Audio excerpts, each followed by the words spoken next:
Good evening and welcome to your Sunday night edition of This Is Ibrox podcast. And a disappointing weekend that saw Rangers drop points and move down to third in the table. I'm your host, Tommy Cunningham, and I'm joined by two good friends. We've got Hef on my left and Ian Mitchell on my right. We'll go through the game today. We'll chat around where it went wrong. We'll have a look at some post-match comments from Danny Rohl. We'll discuss where this leaves us now in terms of title race, and any time left at the end, we'll have a kind of chat about squad depth, any transfer rumours as the window closing is approaching us. As always, if you could get your comments in, we will try and get through as much as we can within the hour. So we'll start at the very start. We had the lineup for today, Hibs versus Rangers. We lined up with Butland in goals. We had Sterling, Fernandes, Suter, Meghoma, Chukwuani, Raskin, Olsen, Asgard Gassama and Chermiti. We'll start with yourself, Hef. What were your thoughts around the lineup? I was quite surprised to see 5 changes in the team, but given the fact that we were supposed to have put out some sort of lesson team for Thursday, that is what it should have been. It should have been a switch around, but to see Sterling just come out the cold to start the game, I, I wasn't disappointed because I thought he is probably my favourite right back to be there, but just seems a bit odd the fact that he never get any minutes at all to then come in and start the game against Hibs just seems strange. That was the only real change for me that I would have thought was concerning. There seems to be a bit of feedback. I don't know I what it know, is. I heard that there as well. Um, on paper, I thought Chukwuani probably done enough to earn his position there. I thought he had played well in previous games. I thought it would have been good to see him playing there. And given the fact that he couldn't play on Thursday night, made sense. And then Chermiti up front's probably my preferred striker just now at this point in time, albeit it's slim pickings as is. So no, I thought the only one I probably had any sort of red flag against was the right back position, just because Sterling was coming in out the cold, and Asgard as well, as somebody had put there in the comments. Yeah. Just purely because I don't really rate him at all, but I know that will hurt Ian's feelings tremendously. So, Yeah. but no, apart from that, I was okay. I thought it was a strong enough team that would have went out and beat Hibs. Yep.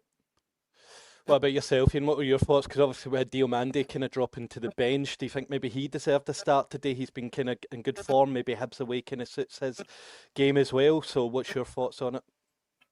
Yeah, I quite liked the team. You know, it sounds daft now, but I thought that team had enough to keep the clean sheet. I thought it had enough going forward that would cause Hibs a lot of problems. I was excited to see Skov Olsen. Again, I know he hasn't played a lot of football, but I thought today, away from home, a bit more space is where he could really kind of show what he's about.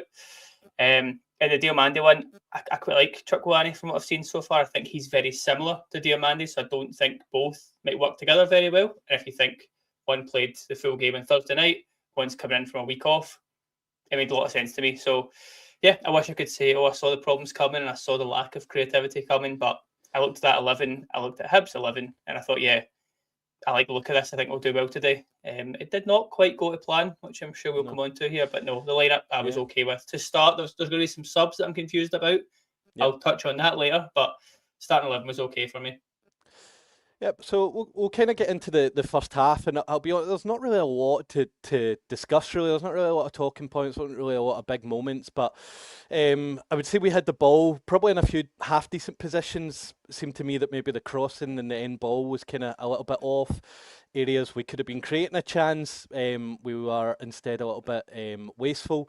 Hef, give us your thoughts on that kind of first half as a whole for us, please.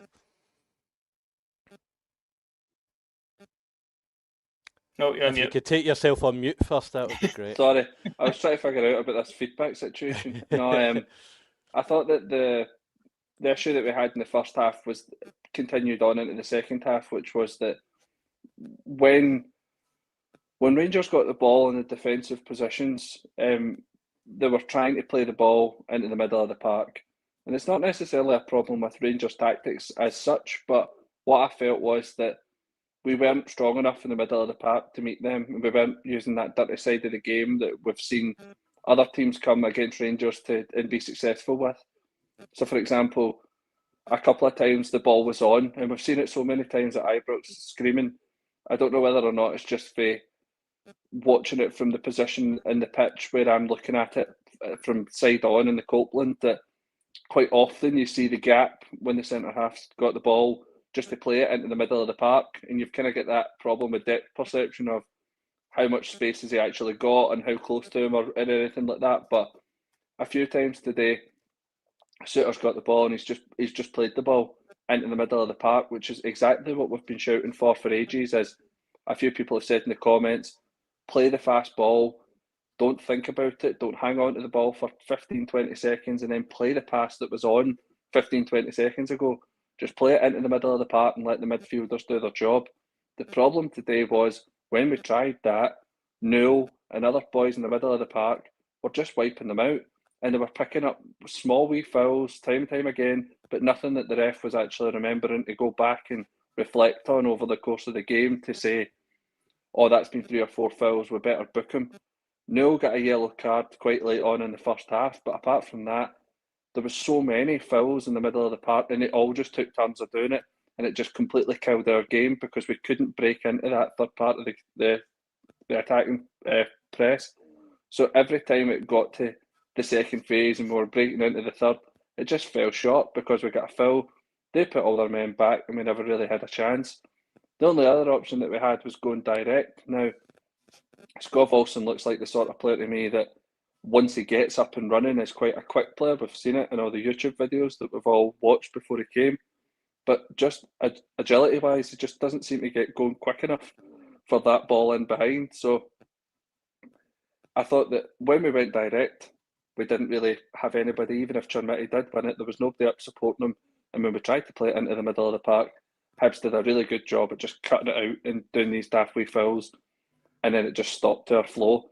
And the problem was that any chance they got, they're whipping the ball in behind to Martin Boyle and quick players who were just getting on the end of it, but they lacked the quality to do anything with it either. So it was an attacking team that was doing quite well in terms of beating us and creating lots of opportunities, not necessarily chances, against a team that was trying to play it quite slow and trying to be quite poised and wait for the perfect opportunity to spray the pass when it just wasn't on, which is exactly how it ended, because obviously 0-0 is exactly how the first half looked as if it was going.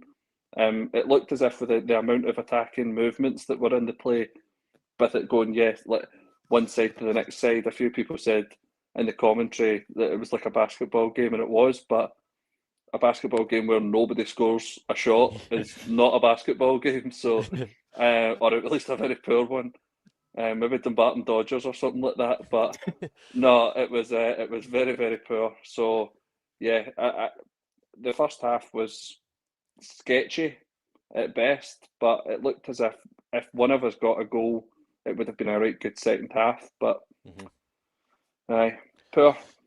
Yeah, and I think it's fair to say probably Hibs had the better of the chances in the first half. So we'll come to, I think it was around the 40th minute. We had Martin Boyle in 1v1 with Jack Butland. Obviously, Martin Boyle has an okay record against us in terms of scoring goals.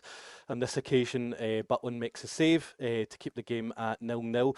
Iain, how important is it when the team kind of don't look on their game going forward that we can kind of continue to rely on Jack Butland in these moments? Because of course, goals change games, and if he did score that, it might not have finished 1-0, but we didn't really look like scoring today. So how important could that moment be from Butland today?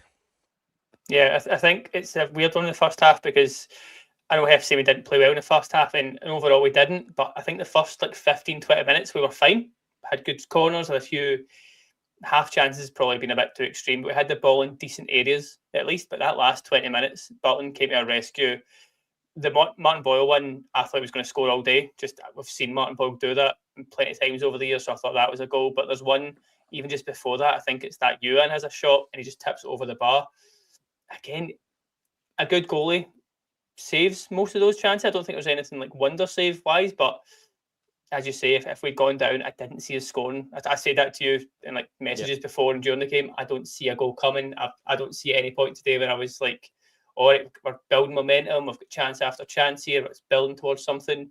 Just never had that at all. And yeah, I guess that's the slight positive in all this. We didn't lose, but it's still an overwhelming feeling of what should have been today.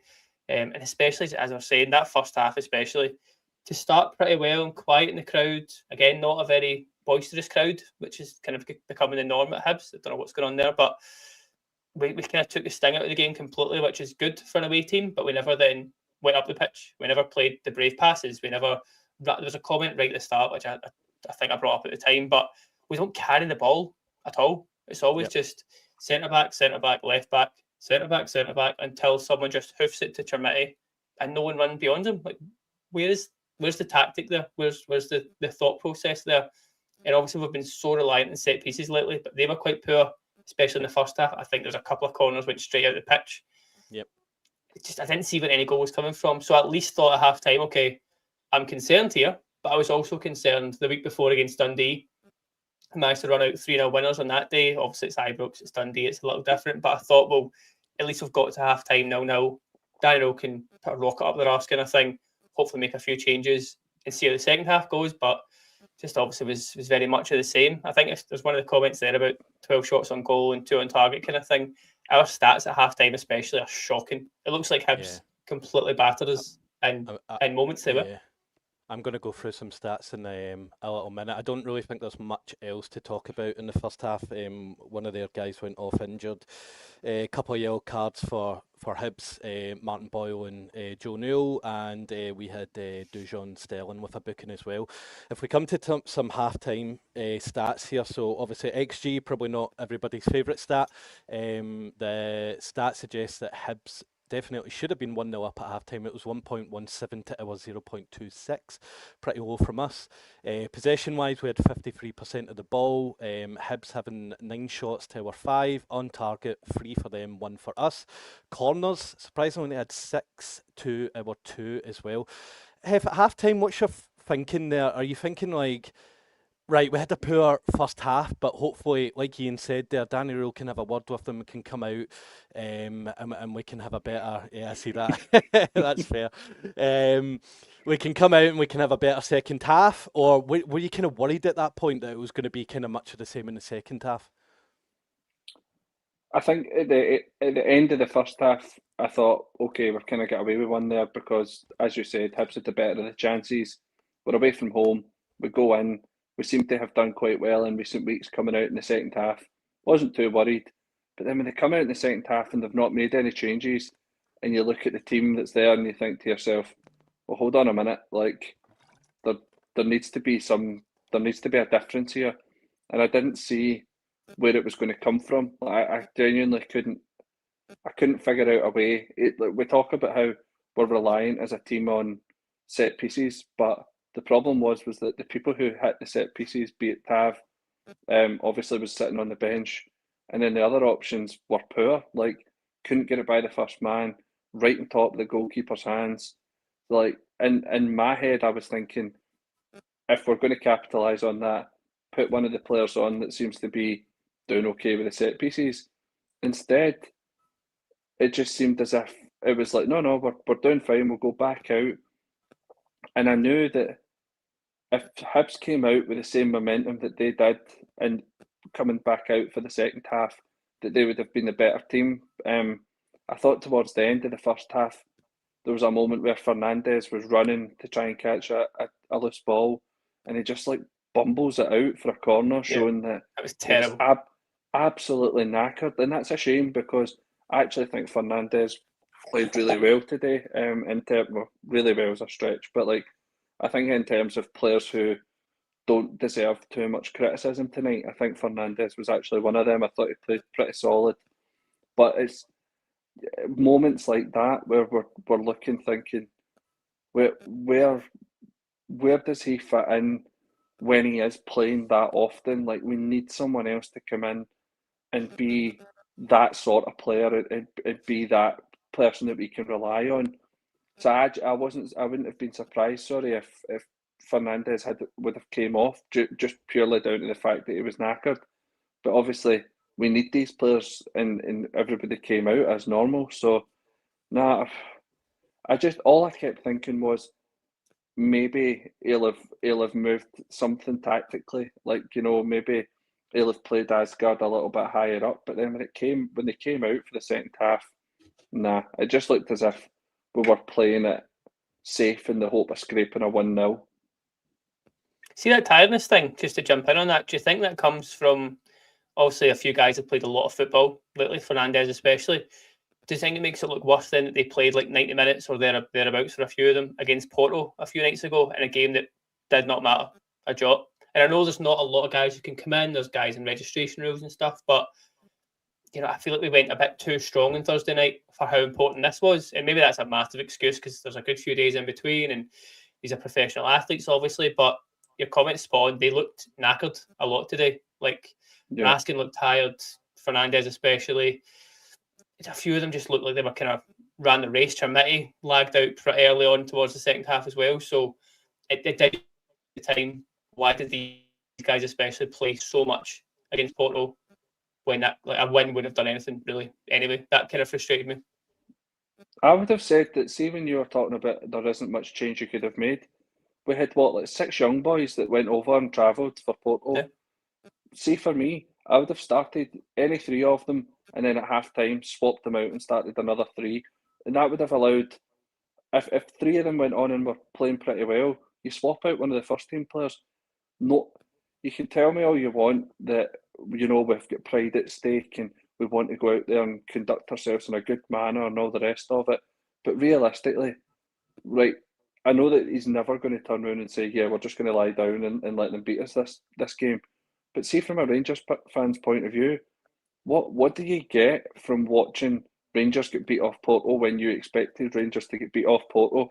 I would have much rather seen Rangers go out and play some young boys and then go, he looks like a talent. And then you maybe find a player in there that you go, well, if you can hold them zone against Porto, I'm sure he could do a job for us against Livingston at home or something like that. Do you know what I mean? So you find players. Instead, we're playing players that don't even make it onto the bench most weeks, like to come on and do jobs for us. We're playing Finlay Curtis only for him to just go on loan the next day. Like, who is that benefiting? Obviously him, because he'll get a bonus for having played the Europa League match probably. But without that, I'm more than happy to see the young players play in those games when it doesn't matter a jot anyway. Like you said, Ian, there was so many of them that were knackered. You can't tell me that one of those boys, if you'd have said to them, by the way, Magoma's absolutely gubbed, just fill in at left back today, they wouldn't have went, aye, give me a jersey right now and I'll go and play it. And let Magoma take his feet up for a wee half, just even for the half, just put him on for the second half or whatever. But no, I also don't think it helped the fact that he's running a race against Martin Boyle with him just playing balls over the channel because he's rapid and that's no Fernandez's game. And running on what looked like a cowfield or something that they had at Easter Road probably won't help him either. Like, probably running an extra 5k just by having to stretch his legs through that, whatever that was today. But no, like, I get what you're saying about them being professional athletes and stuff like that as well, though. So maybe it was just a case of he had just done a few of those sprints over time.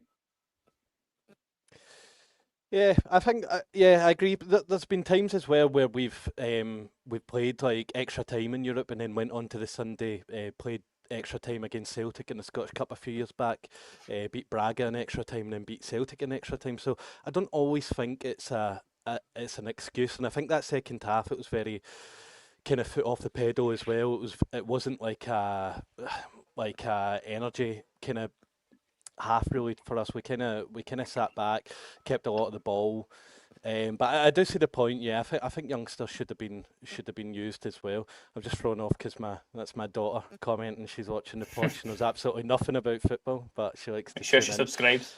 Yes. Neither do we, it's fine. Please hit the subscribe button, yes. So we'll come into the second half. It's a half that's supposed to have 6 corners. Hef, you touched on it, obviously, in recent weeks. We've been getting a lot of joy from set pieces. A lot of people saying that possibly we are overly reliant at times on them. Did today show that when we don't make the most of our set pieces, that we are kind of struggling to find that goal in open play? For me, I mean, Hef, we'll go Hef. all right. Yeah, we are far too reliant. We don't seem to be scoring anything from open play, and anything that we do seems to be that we're relying on individuals having a bit of a moment of madness. Where, like, you look at Curtis's goal on Thursday, where that ball's not on to play, but he just digs out a cross and it just goes in there. He takes a gamble. I'm not saying that he shouldn't have done it. I'm just saying that, like, traditionally that's not like he's beat a man and he's dug out the ball from under his feet and managed to get enough space to whip in a ball, and it's been really successful. But we're not seeing it enough. We're seeing too many times that we're getting in those positions and we seem actually quite happy with a deflected shot or a saved shot going out because we're far more dangerous from these set pieces. I thought today that, like I said, I thought the set piece takers were very poor. And that was a problem of when you're too reliant, is when you have to rotate the team and you're relying on certain players that just can't work. So if we're going to be that reliant on them, we need to be clinical almost every time. Where it can't be that we're getting as many corners in a game and we're just throwing them back to the team, or the keeper must have caught at least 4 or 5 of them in the course of the game. So it can't be that easy to. As soon as someone gets our number, we're gubbed. Like, we've got absolutely no chance of fighting back. And in terms of Danny Rohl had touched on it in his press conference when they said you're lacking creativity, and he said no. He said when we've looked at it in the past, if you'd have asked me if we were going to be in this position when I joined 10 weeks ago, or whatever it was that he'd said, and you're thinking, you're totally deflecting the comment that was made. Yep. Like, the question was about creativity. You continue to play players who lack creativity and are selfish and go missing all the time, i.e. Asgard. And then you get players who have potential to actually go on and burst by players, but seem to be kind of reined in from doing that, i.e. Gassama. So is it a case of we're not pushing enough players forward because we're being quite a cautious team? We've said it on here a million times. Good defences win titles. So if we stay compact and don't commit too many men forward, then ultimately we're leaving ourselves in a stronger position. That is fine, but we need balance. Like, it can't just be sitting at the back all the time. And I've seen a few people on here question Rohl in the comments saying, when are we going to actually pull him up for the problem of he's took on too big a job and this isn't for him and it's like Clement and all the rest of it. I don't think that's a problem just now for me. I think the big problem is that there are individuals in the team that have been bought to do a job and they're just not doing it. We've bought 2 goal scorers. They can't really score goals consistently.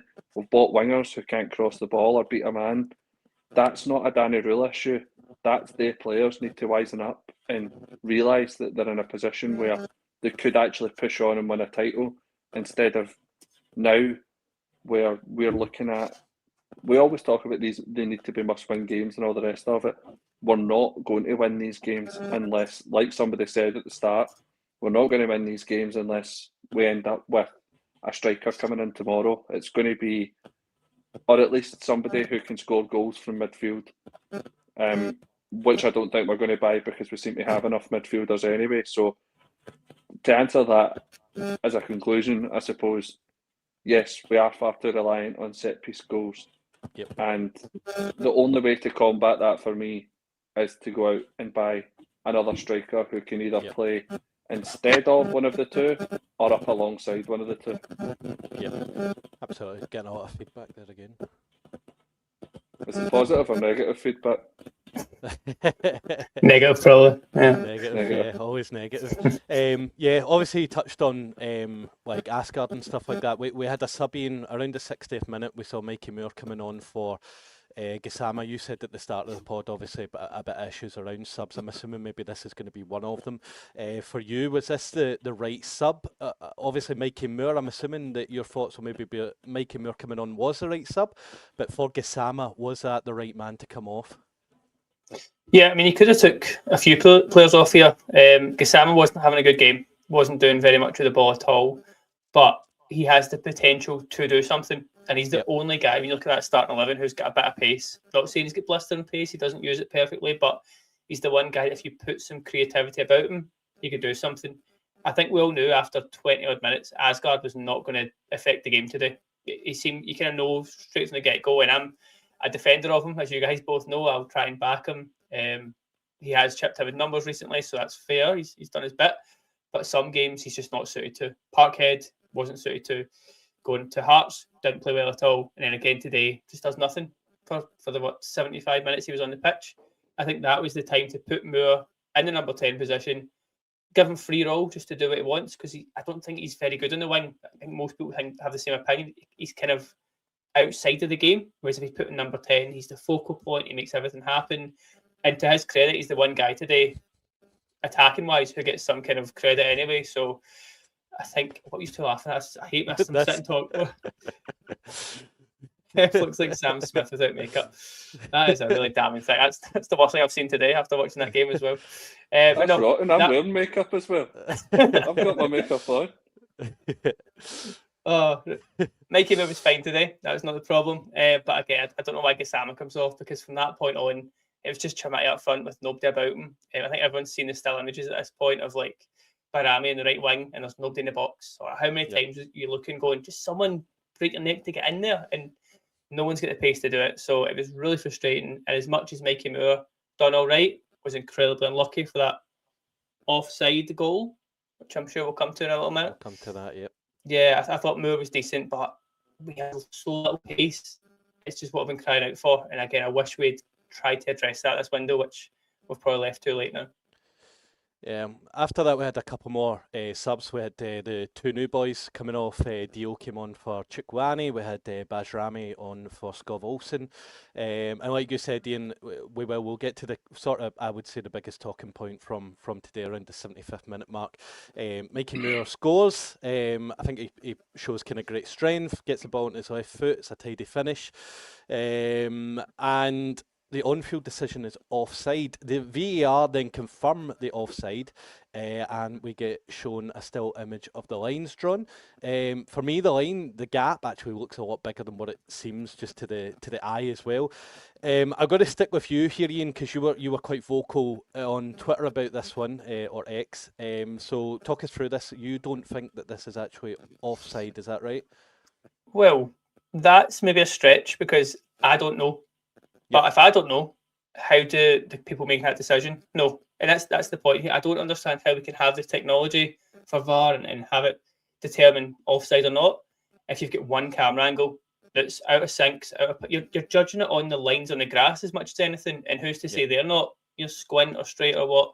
And then, like you say, the line that they draw, they try and kind of portray it like, oh, it's offside. Here's the proof. Here's the photo. And I'm looking at that going, what? I don't know. Is it? Is it hand? Might be, but that doesn't count as far as I know. It's all this t-shirt line stuff as well comes into it. So I think a hand can be offside. So it might be leaning off, but Bashiri looks like he's took that step back. If you just judge it on like the grass, I can't tell. And how can you see if they've done it in a case of, well, they gave offside on the pitch. We can't find anything to change that, so we have to stick with that. I guess that's one argument, but an offside shouldn't be down to that. It should be, as the comment from Rob says, it's cheap VAR, and it's the same. You get it in Motherwell with their stupid camera angle where you've got one angle and that's it. Why can you not just have 5 or 6 cameras? Look at the difference, obviously, down south in the Premier League. Much different world, money-wise. They can buy what they want, spend on what they want. It's not an issue to them. But they've got that automated VAR thing, and they've got the kind of silhouettes, and you know straight away, a lot quicker than up here. Oh, that's offside. I can see it live a minute or two later. We get a still image 10 minutes after with dodgy pixelated lines. I just don't get how that can be defining yes, offside or no. Again, really bothers me. Very similar one in that Tottenham game today with, I think it's Solanke, I think, is judged to be onside. It looks the exact same. So how, again, tells me if that goal had gone in and we'd snuck a 1-0 today, we'd all be praising Danny Rohl for that professional performance, brilliant clean sheet, had a moment going forward. We still have concerns, obviously, but you can, how tight this league is this season, goal difference as well. We could lose the league by a point, by a goal. A moment like that where I don't know if it's offside could determine everything. So, yeah, really frustrating. I didn't celebrate it because I thought it was offside in the build-up. Yep. Then you see the replay and think, oh, it might be. Hang on, this might be great. And then you're taken right back down to earth. But how that image can be defining that moment, I don't understand. I don't think personally we can blame VAR for it because the on-field decision was offside. It's not like the goal was given and then overturned. But I get it, yeah. And for me, like, it doesn't seem like a lot of money to be able to, at a stadium, just have a camera that is right across the line and it's got, like, say, a decent frame per second rate that you can actually slow it down, get the right point, be right across the line and be able to judge it from that. I don't know why we get all these kind of dodgy angles that don't really seem to give us the best way of figuring out if it is on or off. So I do kind of agree with that. I think from there, not really a lot really until full time. Although, is that maybe a worry in itself, Hef? We're in a title race here. We're going into like kind of the last 10 minutes of a game, and you're kind of thinking there's no real thought of, oh yeah, a goal's coming here for us. We're going to score. We're putting the pressure on. It's coming. Do you know what I mean? Is that? Would you say that's a worry? Because it would maybe be different today if, let's say, the last 15 minutes we had a right good go of it, their keeper pulled off some great saves. Let's say hypothetically we could come off saying, right, we were unlucky, they played well, they made some good saves, we could have scored. Is the worry today in a title race that not only are we dropping points, but we are dropping points in a performance where we really didn't create much at all? I suppose you need to just take stock of how things have went overall so far. Like, for me, I was saying this to you before we started, is I'm not overly concerned about drawing these types of games away from home. I think that is part and parcel, as you're going to come away from a European game with travel and you might come back and the legs are gone a little bit, and that's understandable. However, what I don't like is what we had mentioned there about we had two players that were completely fresh in Chukwani and Scovolson, who you think, right, they can come in and they'll take over, they'll be the legs of the team to make up for those that were away. And Chukwani was really good today, I thought, in terms of, doesn't look like a player who's just came in a couple of weeks ago. He seems a really tidy player, just walked straight into the team, like for like with Dio, like you said, Iain, and he just slots in perfect. Scott Wilson, I think when you're the player that's coming on for you is Bajrami, and you're potentially going to be signing in the summer for £9 million, I think that says quite a lot, because I thought Bajrami as a backup to anybody wasn't very good today, but never mind the fact that Scott Wilson really didn't do anything, and then when Bajrami came on, he also didn't really do anything. So we were kind of stuck in that end of the game. But Mikey Moore showing flashes. I thought that Mikey Moore, a couple of times he took on his man and worked his way into the middle, played a lovely pass out to Raskin, but Raskin was on his arse at that point and just couldn't get up there quick enough to get something and just snap it across the goal. A couple of times Bajrami got the ball wide right. I think there was one where Chermiti kind of fumbled it and didn't really know what he was doing, and it fell to Bajrami, and he smashed the ball across the box and managed to get a corner from it. But ultimately, there was nobody there, even if he did get it in. Like, we're not. There's no supporting each other when. And what's really bothering me now with the team is that it's not a case of we don't know how to play together, but what's really getting to me is nobody wants to gamble. Nobody wants to just go, see if he wins this header, I'm in there. Like, there's nothing like that. It's all just very stagnant. Play a pass, make a move. And the only way that we ever seem to do anything is if somebody takes a pop of a shot from outside the box and it manages to go in, or it's a cross that's been delivered either by a corner or by somebody just whipping it in and somebody being there at the back post or something. But in terms of a nice wee neat pass in or something like that, we're getting none of that. And See, on that, like taking a gamble thing, do you think that's as much on the players or is it in the manager? Because they get praised today for like off the ball shape, and again we look pretty strong at times. You know, hard to break through. Hibs had to keep coming back, which is good. But it's as if we're a little too negative, a little too cautious, and I mean that in terms of like the whole team is, because you just get that feeling that, say for example, Raskin, if he bombs forward, it's as if he thinks, "Oh, hang on, will someone cover me? Will I be okay to bomb forward?" And maybe that's something him and Chuck Lanny will develop. But again, Asgard and I think a few of them, you just don't see them breaking that line past Trimity. So even if he does win the flick-ons or gets the hold-up, he has to come back because there's no one, no wingers, no forwards, no midfielders running beyond him. I just feel like if you're a footballer, especially an attacker, surely you want to be running forward and contributing and getting into the box, whereas they just don't have that about them at all. That's what I'm thinking. Maybe it is the coaches, the managers saying, well, don't run on, don't bomb forward, make sure you're holding your position stuff, because it's the only way it makes a bit of sense to me, which then you flip it, sure that's not the tactic, sure that's not the plan, because then we're never going to score. So I don't really get that at all. I think the tactic today, you could see it early on, was that what they wanted to do was for Chukwani or Raskin to drop into that left back position, allow Magoma to sit in the left mid position, and allow Gassama to push further up and move in more centrally and be almost like a 10, but even like a runner off Trimity in that gap between the left mid and striker position, just to be an open person to go for the ball. My problem with that was a couple of times Chukwani went into the left back position and Raskin standing right beside him. So if you're going to do that, it means then that you're taking two of the players out, and then you don't scan to see that the other players made that movement. So your only other option is just to play it back to the centre half, in which case, what was the point in both of them being there in the first place? Because clearly the tactic hasn't worked, and then they've changed it back, because after about 30 minutes of having to deal with Martin Boyle running all the time, it's ended up being a back to the left back for Magoma, and we were really, really stagnant. That last 15 minutes of the first half, they absolutely battered us, because we just sat back and went, let's just see it out 0-0, and played a flat back four. There was no movement, there was no rotations, everything was really, really dross in terms of like energy-wise, creativity-wise. It was all just, it was like, almost like just killing football, basically, just to get us through to half time, just completely stifle it. And then when it came to the subs being made, and you had Bajrami coming on, I thought that he was really, really poor when he came on. He looked knackered after about 5 minutes of being on the pitch. Why is he playing right wing? But I've never seen him at right wing. That just made no sense to me. You've got Ant-Man sitting beside Bajrami on the bench. Sure, Ant-Man's not been great recently. I've been injured and stuff, but I'm just going to break. I've got some news on signings here. I've just saw on my phone. I'll just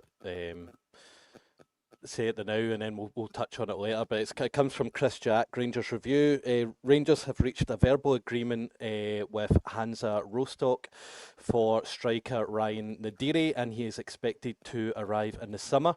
A move for Cameron Archer is in place, but is now awaiting sign-off from Southampton on deadline day. So just a little bit of news, but we will touch on that towards the end of the pod. But just reading off what I'm seeing on my phone there just now. I see a few comments coming in about it as well. But yeah, it seems that Nadiri will be coming in the summer as opposed to this window. So like I said, we will touch on that. Yeah, just to obviously the rest of the game. Like I say, we've not really got much to talk about in terms of that. What we will Hef kind of touched on this a little bit. Ian, we'll get your thoughts on it as well. But we've got two new signings that we've made in the January transfer window already. Chukwueze and Skov Olsen, they've both now started 2 games for Rangers. Let's say Hef has kind of touched on it. The comments at times, from what I'm reading, seem to be going in a little bit heavy on Skov Olsen as well. From the 2 games, Ian, what's your thoughts on the pair so far? Yeah, Chukwueze, I think Hef's right. He played quite well for me today. He was breaking stuff up, looked powerful, looked strong. A little bit, not lazy, it's not the right word, but a little bit lackadaisical. Sometimes you could do things a little quicker. He's kind of holding on to the ball a little bit too long, but he seems fine. I think he'll develop and get used to the kind of pace of Scottish football and be all right. I've no real concerns there. And again, very like for like with Diomande, so it gives someone to play an hour, you play half an hour, vice versa. So no issues with him. Skov Olsen, I think we do need to realise he's had so little football. Was it 4 minutes since October or something before starting last week? So he's going to be, his touch will be off, lacking pace a little bit. We don't have time for him to settle, is the weird thing here. We've paid close to 2 million, I think, this month just to have him for the next 5 or 6 months. So it's not been a cheap loan. It's then, like you said earlier, going to be an expensive fee in the summer if it becomes permanent. We need him to start contributing a bit quicker. Again, today was like the Dundee game. A few nice touches, a few nice flicks, but I can't think of impacting the game in attack. I can't think of any cross he put in even that was dangerous or chance. I think he get put through very early on and get caught. So again, you just want a little bit more, but I don't think we helped him very much. I don't think we gave him the ball in the right areas. And I don't think we had, like I touched on it in the answer before, we didn't have the runners making the movements. Again, Chimiti's a decent hold-up striker, but he's not going to get in behind and be available for a pass. Yeah. Hopefully it's just a connections thing. That's the first time he played with Sterling, who was his right back today. So we hope that develops into something better. But yeah, I think Kilmarnock on Wednesday night, it suddenly became a bit of a big game for Skov Olsen. Not saying he has to score a hat-trick, obviously, but he has to be properly involved in the game.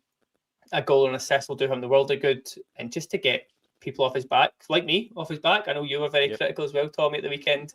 Yeah. Very similar performance today as well. So we just need him to be a star now. As much as that's a little harsh, we need him to be, because if the backup option is Bayrami at right wing, we're not going to win many games of football. Yeah, I think that's fair. I think like a lot of people are saying like he's not really played a lot of football over the past year or so, which I totally get as well. I think the frustrating thing for me is we more often than not tend to have signings that need to bed in rather than making instant impacts. It would be nice to have more players come in and they just straight away they're in, they're performing, they're giving us numbers. So it seems to me that players have to go through that little stretch of initial bad games to then get good. So yeah, that's probably the frustrating thing for me. Full time, obviously, not really going to go through stats because the first and second half stats are pretty similar. We were probably just as bad based on the stats. Danny Rohl after the game, talking about direction, there'll be a lot of up and down moments. He said it's important to stay calm, but very clear that the players are hungry for more. We are disappointed today, but we carry on to Wednesday.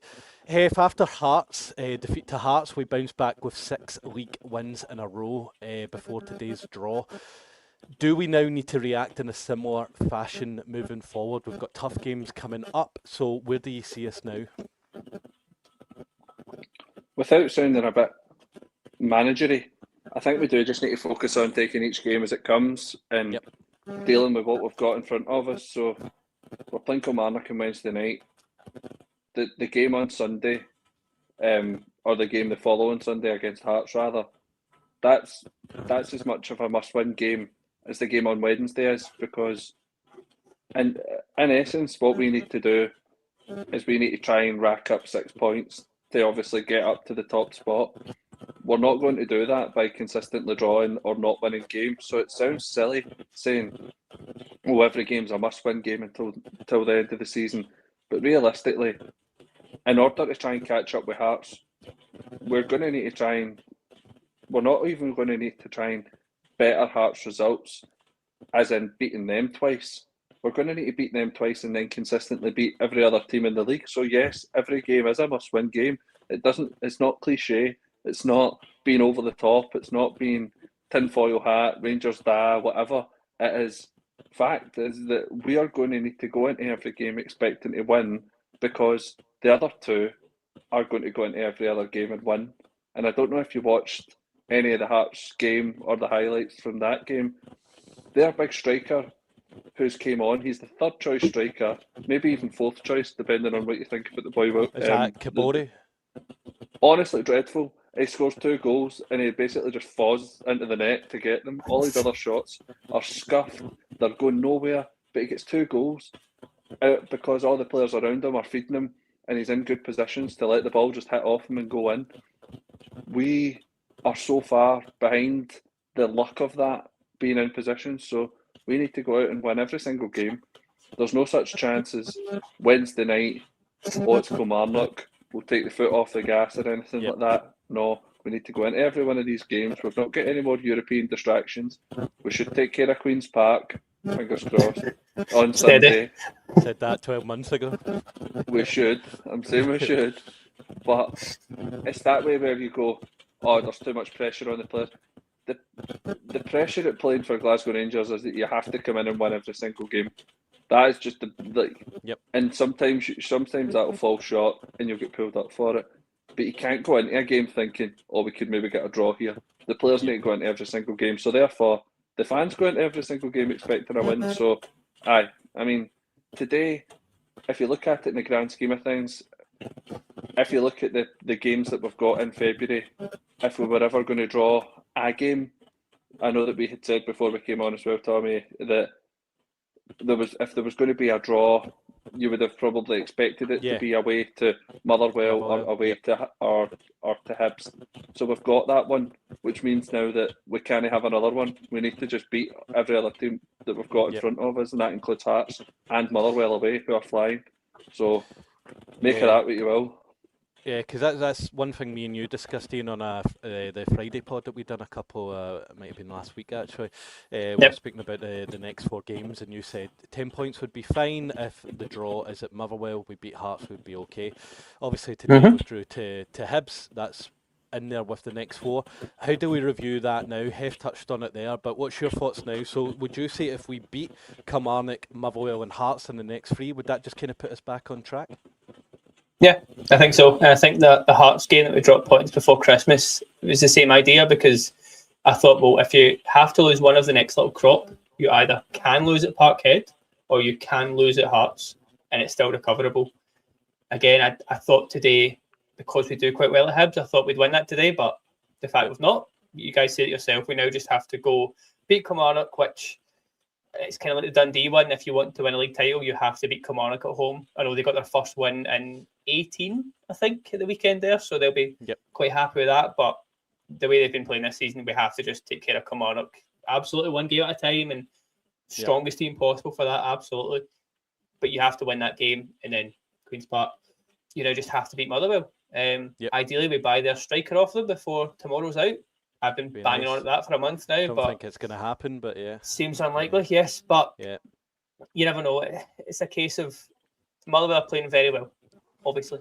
But if you want to win league titles, you have to go to tricky grounds and win games of it.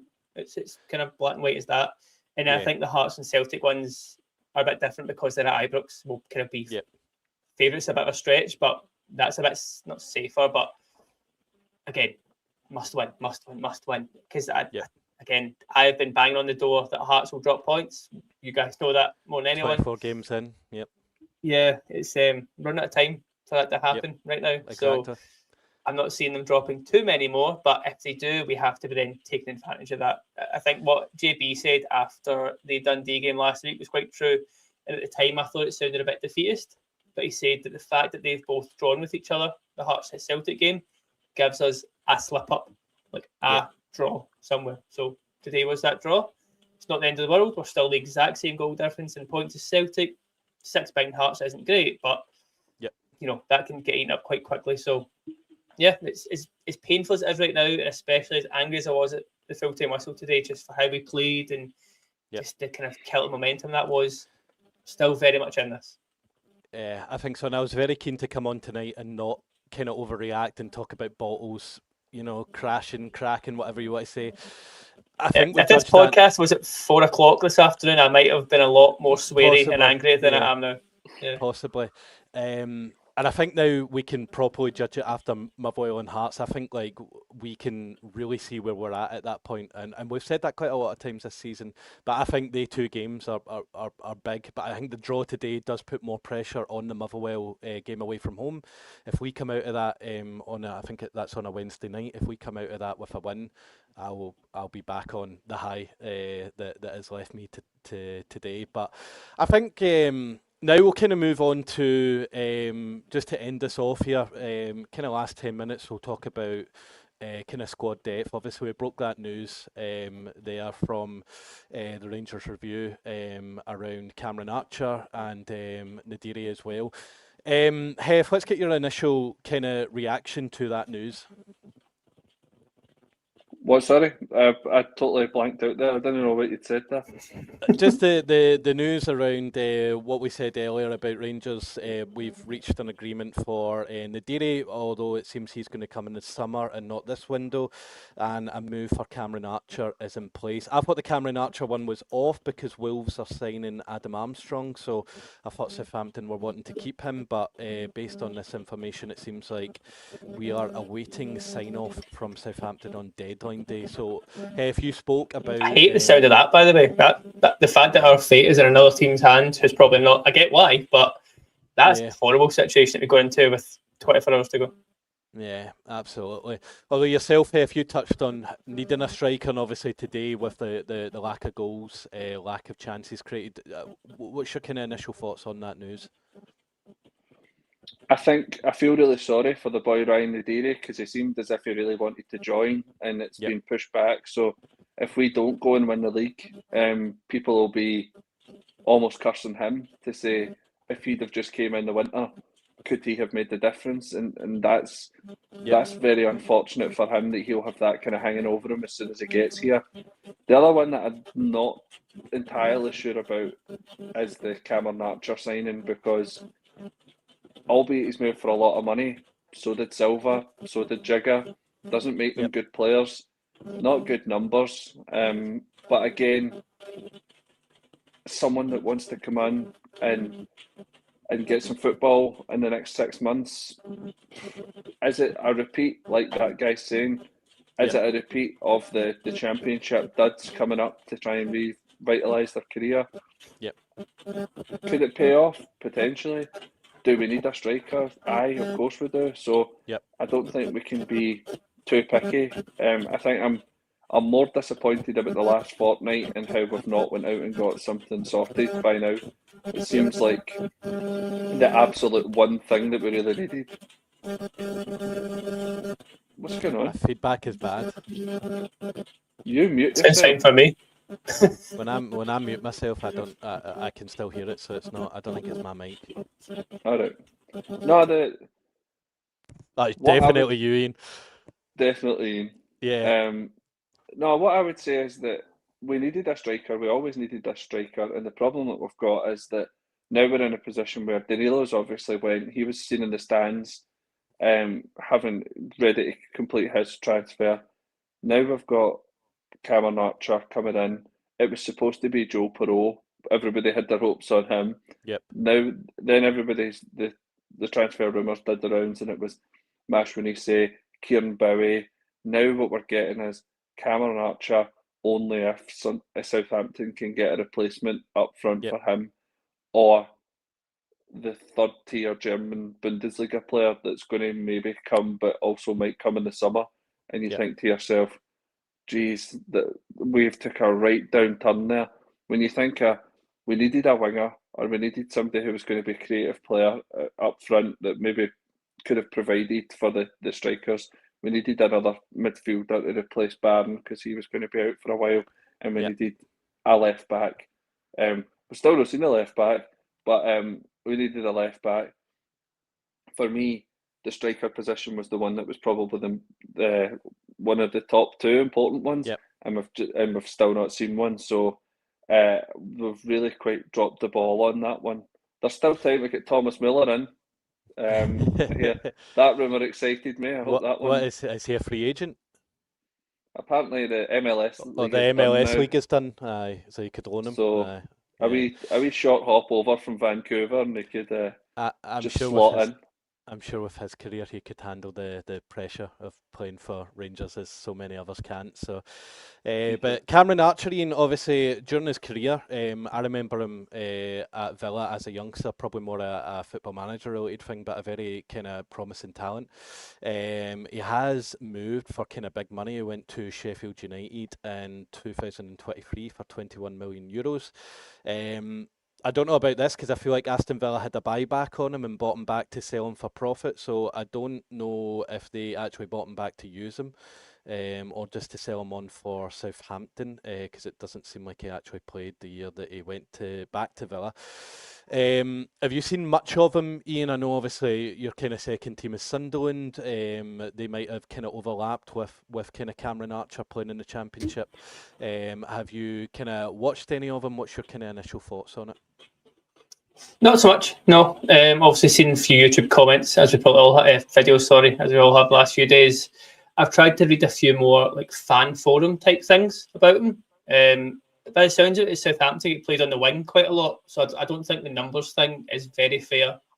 And he was playing the Premier League, not starting many games. There's a few caveats in there. Big thing for me is he's coming here with a real lack of confidence. Surely he's had a tough 2, maybe 3 seasons, and it's kind of like the reviving an English player's career. Is it another guy though that isn't going to make instant impact like we talked on earlier? What do you think? That's my worry. Yeah, because we can't afford to have one, let alone 2 or 3 guys bedding in and having a couple of months to get up to speed and get used to this and that. He might come here and bang in a couple of goals, and the main thing for me right now is I don't like seeing Majowski come on because he's not going to do anything. That's been plenty of appearances now. He's played with a striker, he's played off a striker, he's played as a striker. It's not working. It's just not working for whatever reason. And the fact Danilo's gone out, I was done with Danilo anyway, so we need one just to replace Danilo at this point. We need someone. I just don't know if Archer's the right profile that's perfect for me. And there was quite a few comments saying he plays like a Jermaine Defoe, which excited me, but he's not Defoe. He's not going to be Defoe. Like he's had 2 good seasons, I think, and they were both while he was on loan somewhere. So there's not a lot that screams positivity right now.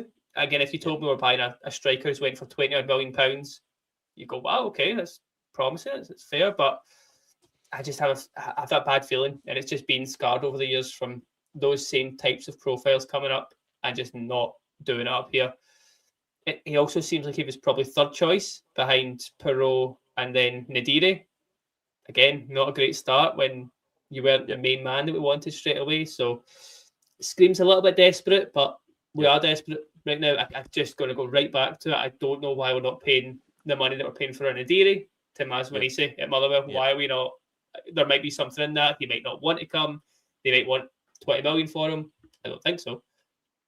What's going wrong there? Why is that not the obvious tap-in signing that everyone is talking about? Why are we not doing that?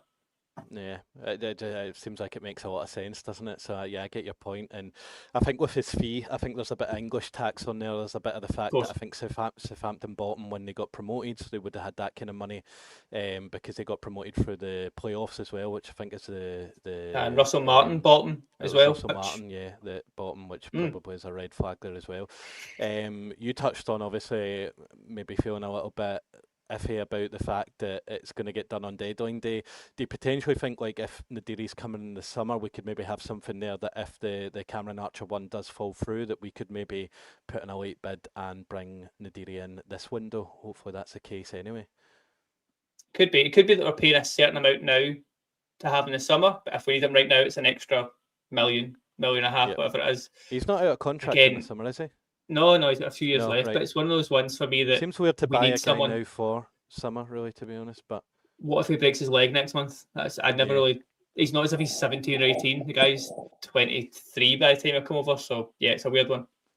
Yeah, I suppose it was similar with Jeffy, wasn't it? There was rumours of us buying Jeffy, and then we'd done it pretty much a year on, I think, as well. So it's pretty similar. But Yeah, I think we'll call it there. We're just coming up for the hour mark there. So obviously thank you for everyone who's joined in, commented as well. Very much appreciated. Just to double check, if you can, if you're watching, if you can make sure that you are subscribed to our channel. You can also find us on Twitter, X, whatever you want to call it. You can find us on TikTok, Facebook, all the kind of normal social medias as well.